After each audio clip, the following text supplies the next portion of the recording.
Hello friends, welcome back to my channel Cook Food Junction Tamil. இன்னைக்கு நான் உங்க எல்லாருக்கும் ராகி சிமிலி எப்படி செய்யறதுன்னு செஞ்சு காமிக்க போறேன். இது வந்து ரெண்டு மெத்தட்ல செய்யலாம். இன்னைக்கு ஒரு மெத்தட்ல உங்களுக்கு செஞ்சு காமிக்கிறேன். அடுத்து வர வீடியோல உங்களுக்கு இன்னொரு மெத்தடும் செஞ்சு காமிக்கிறேன். இந்த ரெசிபி வந்து கிராமத்து சைடுல சாதாரணமாவே பண்டிகை காலத்துலயும் இல்லனா மத்த டைம்லயும் இது வந்து செய்வாங்க. ரொம்பவுமே ஹெல்தியான ரெசிபி. இன்னைக்கு நம்ம வீட்லயே இந்த ரெசிபியை எப்படி செய்யறதுன்னு பார்க்கறதுக்கு முன்னாடி என்னோட சேனலை நீங்க இன்னும் சப்ஸ்கிரைப் பண்ணலன்னா சப்ஸ்கிரைப் பண்ணிட்டு வந்துருங்க. கூடவே பெல் ஐகானையும் பிரஸ் பண்ணிடுங்க. அப்பதான் நான் போடுற புது வீடியோவோட நோட்டிபிகேஷன் உங்களுக்கு வரும். இப்போ ராகி சிமிலி எப்படி செய்யறதுன்னு பார்க்கலாம். ஃபர்ஸ்ட் ஒரு மிக்சிங் பவுல் எடுத்துக்கோங்க. அதுல 3 கப் அளவுக்கு ராகி மாவு எடுத்துக்கிறேன். 3 கப் ராகி மாவு சேர்த்ததுக்கு அப்புறமா இதுல ஒரு சிட்டிகை அளவுக்கு உப்பு சேர்த்துக்கோங்க. உப்பு சேர்த்துட்டு நல்லா மிக்ஸ் பண்ணிக்கோங்க. மிக்ஸ் பண்ணிட்டதுக்கு அப்புறமா கொஞ்சம் கொஞ்சமா தண்ணி தெளிச்சு பிசைஞ்சுக்கணும். இது வந்து ஒரு சாஃப்டான சப்பாத்தி மாவு பதத்துக்கு நம்ம வந்து பிசைஞ்சு எடுத்துக்கணும். ரொம்பவுமே தண்ணி மாதிரியும் இதை பிசைஞ்சிடக்கூடாது. கையில பிசு பிசுன்னு ஒட்டாத வரைக்கும் நீங்க இதை வந்து உருட்டி எடுத்துக்கலாம். இப்ப கொஞ்சம் கொஞ்சமா தண்ணி தெளிச்சு நல்லா பிசைஞ்சுக்கோங்க. இப்ப பாத்தீங்கன்னா இது வந்து இந்த அளவுக்கு நம்ம பிசைஞ்சு எடுத்துக்கணும். இதை வந்து நம்ம தோசைக்கல்லில் ரொட்டி மாதிரி சுட்டு எடுக்கணும். இதுக்கு தோசைக்கல்லை வந்து நான் இங்கே சூடு பண்ணி வச்சிருக்கேன். அதில் நான் இன்னைக்கு வந்து டைரெக்டாகவே தோசைக்கல்லையே தட்டி எடுத்துக்க போகிறேன். ஸோ கொஞ்சமாக மாவு எடுத்து சூடாக இருக்கிற கல்லில் நம்ம வச்சு மெதுவாக ஸ்ப்ரெட் பண்ணி விடுங்க. இது வந்து நீங்கள் செய்யும்போது அடுப்பு வந்து லோ ஃப்ளேம்ல வச்சுக்கோங்க. அப்பதான் கை சுடாது. உங்களுக்கு இது மாதிரி வரல அப்படின்னா நீங்க வாழை இலையில கூட தட்டிட்டு அதுக்கப்புறமா வாழை இலைய திருப்பி போட்டு எடுத்தீங்கன்னா கல்லோட மாவு ஒட்டிக்கும். அதுக்கப்புறமா எடுத்துடலாம். இது வந்து ரொம்ப மெல்லிசாவும் தட்டக்கூடாது, ரொம்ப மொத்தமாவும் தட்டக்கூடாது. மீடியமா நீங்க தட்டி எடுத்துக்கணும். இது வந்து ஸ்லோ ஃப்ளேம்லயே வச்சு நம்ம வேக வச்சு எடுத்துக்கலாம். இதுக்கு வந்து ஆயில் சேர்த்துக்கிறதுக்கு பதிலா நீங்க நெய் இருந்தா நெய் கூட சேர்த்துக்கலாம். நான் இன்னைக்கு வந்து நெய் சேர்த்துக்கிறேன். நெய் சுத்திலையும் விட்டுட்டு ஒரு சைடு நல்லா வேக வச்சு எடுத்துக்கோங்க.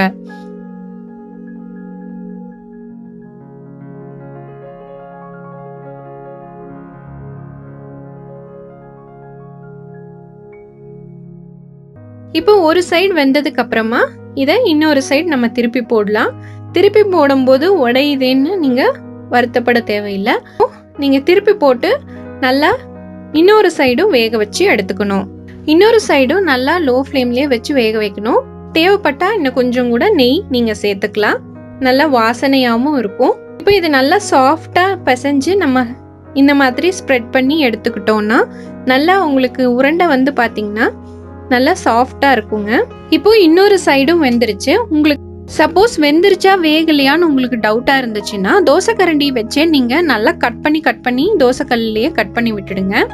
அப்போ அந்த ஹீட்டுக்கும் உள்ள வந்து நல்லா வேக ஆரம்பிச்சிரும். ஒரு 2 நிமிஷம் வச்சதுக்கு அப்புறமா நீங்க எடுத்து தனியா பிளேட்ல வச்சுக்கலாம். இப்போ இது வந்து கட் பண்ணி வச்சிருக்கேங்க. இது ஒரு 2 நிமிஷம் ஆயிடுச்சு.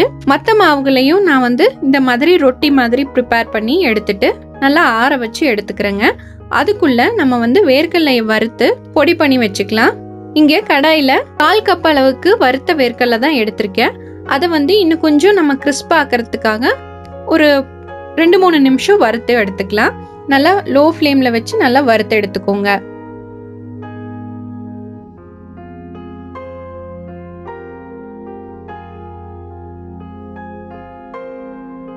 இப்போ 2 நிமிஷம் ஆயிடுச்சு. இந்த வேர்க்கடலை நல்லா வறுபட்டுருச்சு. இதை வந்து நம்ம தோல் நீக்கிட்டு ஒரு மிக்ஸி ஜார்ல எடுத்துக்கலாம். இப்ப பாருங்க, தோலெல்லாம் எடுத்துட்டு நான் மிக்ஸியில ஆட் பண்ணி வச்சிருக்கேன். இதை வந்து நல்லா கொரன்னு அரைச்சுக்கணும்.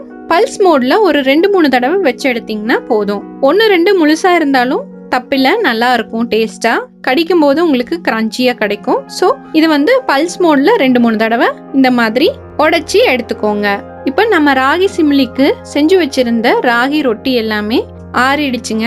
இதை வந்து சின்ன பீசஸா பிச்சுட்டு நம்ம வந்து மிக்ஸி ஜார்ல சேர்த்து இதையும் பல்ஸ் மோட்ல ஒரு 2-3 தடவை வச்சிங்கன்னா நல்லா திரியா கிடைக்கும். அந்த மாதிரி இதை ரெடி பண்ணிக்கலாம். இப்ப பாருங்க, இந்த மாதிரி நமக்கு டெக்ஸ்சர் கிடைக்கணும். ரொம்பவுமே பவுடர் ஆக்காம ரொம்பவுமே பருபருன்னு இல்லாம சூப்பரா இருக்கு. இதுல நான் வந்து 1/4 கப் அளவுக்கு பொடிச்ச வெல்லம் சேர்த்துக்கிறேன். சேர்த்துட்டு நம்ம உடைச்சு வச்சிருக்க கடலையும் சேர்த்துக்கலாம்.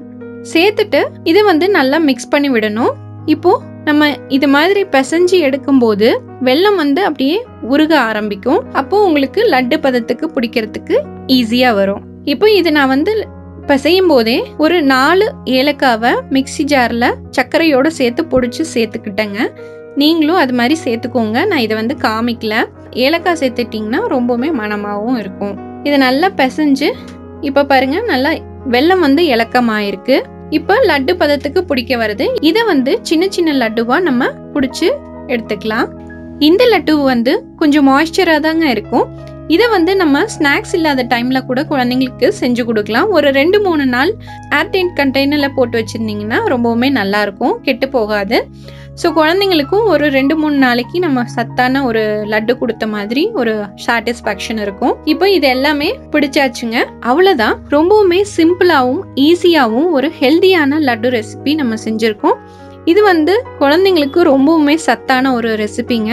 இந்த ரெசிபியை நீங்களும் உங்கள் வீட்டில் ட்ரை பண்ணி பாருங்க. ட்ரை பண்ணி பார்த்துட்டு எப்படி இருந்துச்சுன்னு உங்களோட ஃபீட்பேக்கை எனக்கு கமெண்ட் செக்ஷனில் சொல்லுங்கள். இந்த ரெசிபி வீடியோ உங்களுக்கு பிடிச்சிருந்தா லைக் பண்ணுங்க, உங்க ஃப்ரெண்ட்ஸ் அண்ட் ஃபேமிலிக்கும் ஷேர் பண்ணுங்க. மறுபடியும் இன்னொரு இன்ட்ரெஸ்டிங்கான ரெசிபி வீடியோவோட நான் உங்களை மீட் பண்றேன். அது வரைக்கும் பாய்.